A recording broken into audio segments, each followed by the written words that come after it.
भगवते वासुदेवाय. श्लोक 16 ते 18.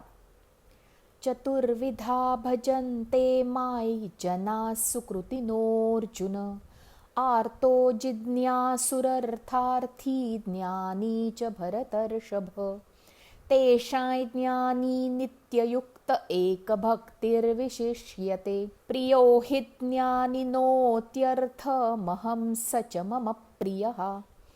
उदाराः सर्व एवैते ज्ञानी त्वात्मैव मे मतम्. आस्थितः स हि युक्तात्मा मामेवानुत्तमां गतिम्. शब्दार्थ. हे भरतवंशीयांमध्ये श्रेष्ठ अर्जुना, उत्तम कर्मे करणारे, अर्थार्थी, आर्त, जिज्ञासू आणि ज्ञानी असे 4 प्रकारचे भक्त मला भजतात. त्यापैकी नेहमी माझ्या ठिकाणी ऐक्यभावाने स्थित असलेला, अनन्य भक्ती प्रेम असलेला ज्ञानी भक्त अतिउत्तम होय. कारण मला तत्वतः जाणणाऱ्या ज्ञानी माणसाला मी अत्यंत प्रिय आहे आणि तो ज्ञानी मला अत्यंत प्रिय आहे. हे सर्वच उदार आहेत, परंतु ज्ञानी तर साक्षात माझे स्वरूपच आहे असे माझे मत आहे.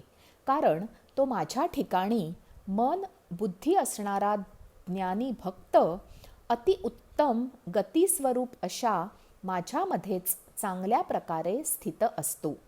भावार्थ. भक्त या शब्दाचा अर्थ साधा नाही. रामदास स्वामी म्हणतात, जो विभक्त नाही तो भक्त. ज्याला त्याच्या दैवताबद्दल पूज्यभाव, प्रेम आणि विश्वास आहे. तार किंवा मार, मी तुला शरण आहे असा त्याचा भाव असतो. देव आहे हे तो मानतो, तो आस्तिक. आणि देव आहे म्हणून मी सुखी आहे असे मानतो तो भक्त. आस्तिक भजन, पूजन, कीर्तन, प्रवचन, तीर्थाटन करेल. देवाला समजून घ्यावे असे त्याला वाटेल असे नाही. स्वतःला काय हवंय हे भक्ताला कळलेले असते. विचारात स्पष्टता असते, आचारात शुचिता असते. भक्त समागम म्हणजे काय? भक्त भगवंतासाठी आसुसलेला असतो आणि देव अशा भक्तांची वाट बघत असतो. भक्ती ही मनाची तरल, समर्पित अवस्था असते. अनेक जन्मात एकाच भक्तीची, कलेची, देवीची उपासना केली जाते. ही ओढ आंतरिक असते. असे भक्त खूप भाग्यवान. त्यांचे देवावर निरपेक्ष आणि विनाअट प्रेम असते. देव आहे यातच त्यांचे सारे सुख असते. पंढरपूरच्या वाळवंटात लांब रांगा असतात. वारकरी चालत येतात. सावळ्या परब्रह्माचे दर्शन झाले की त्याचे रूप डोळ्यात साठवतात. आनंद मनात मावत नाही. साधी सरळ माणसे 24 तास उभं राहून कोणाला चक्कर येत नाही. पुढच्या वेळी चालत येतात. दर्शनाला वशिला नसतो. काही मागत नाहीत. नाहीतर अवघा महाराष्ट्र श्रीमंत गणला गेला असता. ही भक्तीची शक्ती असते. भक्ताला देव आवडतोच. देवाला कोण आवडतो? आवडतो म्हणजे कौतुक वाटतं. देवाला आवडत नाही असे काही नाही. ज्ञानी आवडतो म्हणजे बाकीचे आवडत नाहीत असे नाही. आवडतो म्हणजे तो देवाच्या अधिक जवळ आहे. त्याला देवाचे स्वरूप कळते. तो नवनीताप्रमाणे संसारातून अलिप्त होतो. त्याला निश्चित दिशा मिळते. तो देवात एकरूप होतो. आर्तता म्हणजे तळमळ. जिज्ञासा म्हणजे ज्ञानप्राप्तीची इच्छा. अर्थ म्हणजे कल्याणकारी विचार. ज्ञान म्हणजे पूर्णानंद. आर्त म्हणजे रडणारा हा व्यावहारिक अर्थ आहे. जो परमात्मा भेटीची साधना करतो आहे तरीही भेट होत नाही म्हणून तळमळ वाटते, तो आर्त हा आध्यात्मिक अर्थ. देवासाठी रडणारा, भगवंताच्या प्रेमविरहाने व्याकुळलेला, परमात्म भेटीची तगमग असणारा तोच आर्त. जिज्ञासू म्हणजे देवाचा शोध घेणारा. देव कसा आहे, कुठे असेल, त्याला शोधू कसा, ओळखू कसा, देवाला शोधायचा, समजून घ्यायचा प्रयत्न करतो तो जिज्ञासू. अर्थार्थी म्हणजे देवाचे दर्शन, भगवत स्वरूपाचे ज्ञान हवं असतं. अर्थार्थी म्हणजे ज्याला ऐहिक गोष्टींची आस आहे आणि त्यासाठी जो देवाकडे मागणी करतो, नवस बोलतो, असे नाही. ते स्वतःला भक्त म्हणवतात त्यांना स्वार्थी म्हणू शकतो. त्यांच्या सतत काहीतरी ऐहिक मागण्या असतात. देव हवा वाटत नाही, ऐहिक सुख हवं, वस्तू हव्यात. अगदी काही नाही तर मानसिक शांती समाधान हवे असते. म्हणून मग वेगवेगळे यज्ञ उपासना करत असतात. खरा भक्त मुक्ती दे असेही मागत नाही. आर्त ही भक्तीची पहिली पायरी आहे, तर ज्ञान ही शेवटची.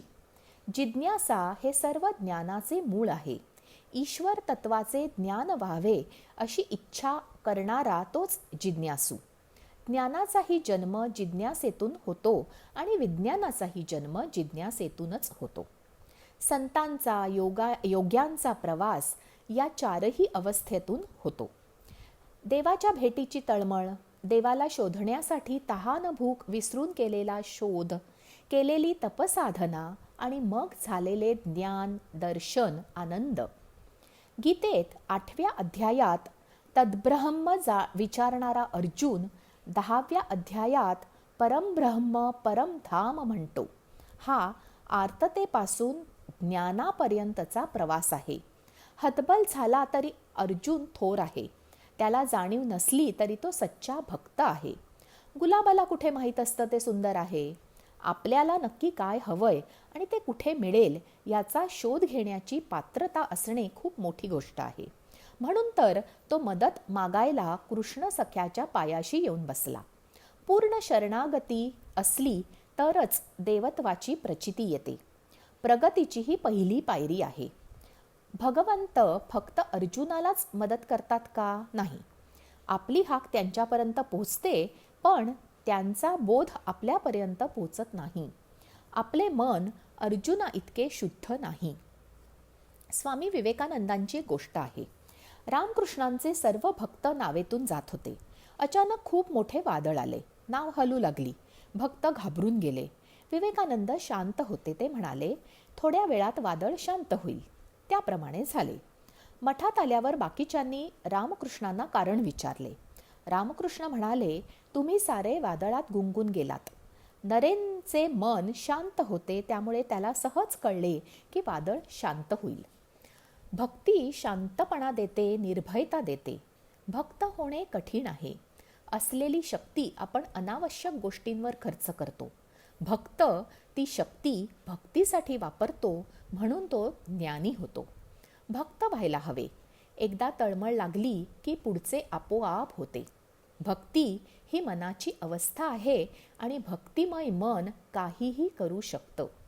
शांताराम आठवले म्हणतात, मनसुद्ध तुझं गोस्त हाय पृथ्वी मुलाची, तू चाल पुढं तुला रगड्या भीती कशाची, परवाबी कुणाची.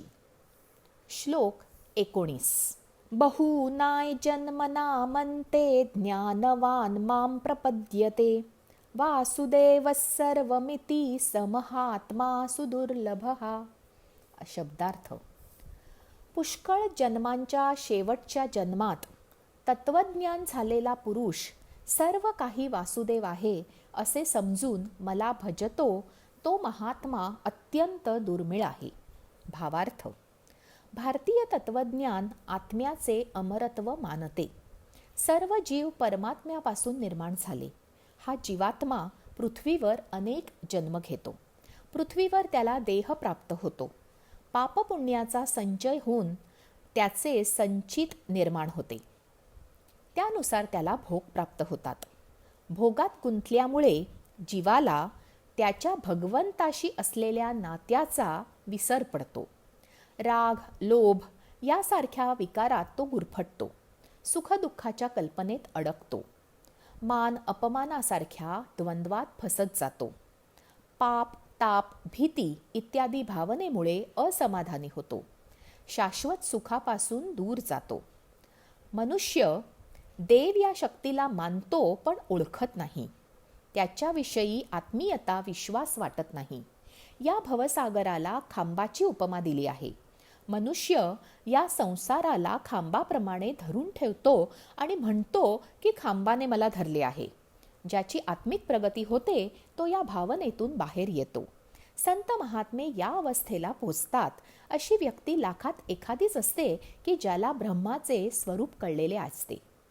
वासुदेव म्हणजे जो सर्व व्यापी आहे असा. वासुदेव म्हणजे ऊर्जेचे सकारात्मक आणि शुद्ध स्वरूप. अनेक जन्मात केलेल्या साधनेमुळे मनुष्याला भगवंताच्या या व्यापक स्वरूपाचे आकलन होते. वासुदेवाचे स्वरूप कळले की मनुष्य जन्माचे सार्थक होते. त्याच्या मनाची अवस्था सांगताना नामदेव म्हणतात, तीर्थ विठ्ठल, क्षेत्र विठ्ठल, देव विठ्ठल, देवपूजा विठ्ठल. अशी अवस्था येणे हे अनेक तपाचे फळ आहे. आपले संत साहित्य अतिशय उच्च आहे. अतिशय साध्या सोप्या भाषेत त्यांनी देव, भक्ती, साधक, मनाची अवस्था, ध्यान, साधना, त्यातील अडचणी, तळमळ आणि मग येणारी भावातीत अवस्था, होणारा आनंद याचे वर्णन केले आहे. काय करावे, काय टाळावे हे सांगितले आहे. भक्ती ही आंतरिक असते, त्यासाठी पांडित्य आवश्यक नाही. उलटपक्षी भक्तीमुळे जे ज्ञान प्राप्त होते ते कोणीही शिकवू शकत नाही. हा ज्याचा त्याने घ्यावा असा अनुभव असतो. माहेरी आलेल्या मुलीला खूप आनंद झाला असे म्हटले तर तो आनंद म्हणजे काय आणि कसा हे माहीत असेल तोच जाणू शकतो. त्यासाठी मुलगी असायला हवे, माहेर असायला हवे आणि मुख्य म्हणजे सासर असायला हवे. ऊन ताकद देतं. उन्हामुळे सावलीला किंमत आहे. उन्हाळ्यात त्रासदायक वाटणारे ऊन हिवाळ्यात उबदार वाटतं. म्हणजे त्रास हा कमजोर मनाचे द्योतक आहे. आज जे त्रासदायक वाटते ते नंतर छान वाटते हे या संसाराचे स्वरूप जो अंतरी जाणतो आणि उन्हाळ्यात उन्हात आणि हिवाळ्यात सावलीतही आनंद असतो तो जीवनमुक्त असतो. ही अवस्था येणे येरा गबाळ्याचे काम नाही. अशा महात्म्यांविषयी तुकाराम महाराज 12 अभंगात म्हणतात, ते नर पठणी जीवनमुक्त झाले, पुन्हा नाही आले संसारासी. संसार उडाला संदेह फिटला, पूर्ण तोची झाला तुका म्हणे. आजचे निरूपण इतकेच. जय श्री कृष्ण.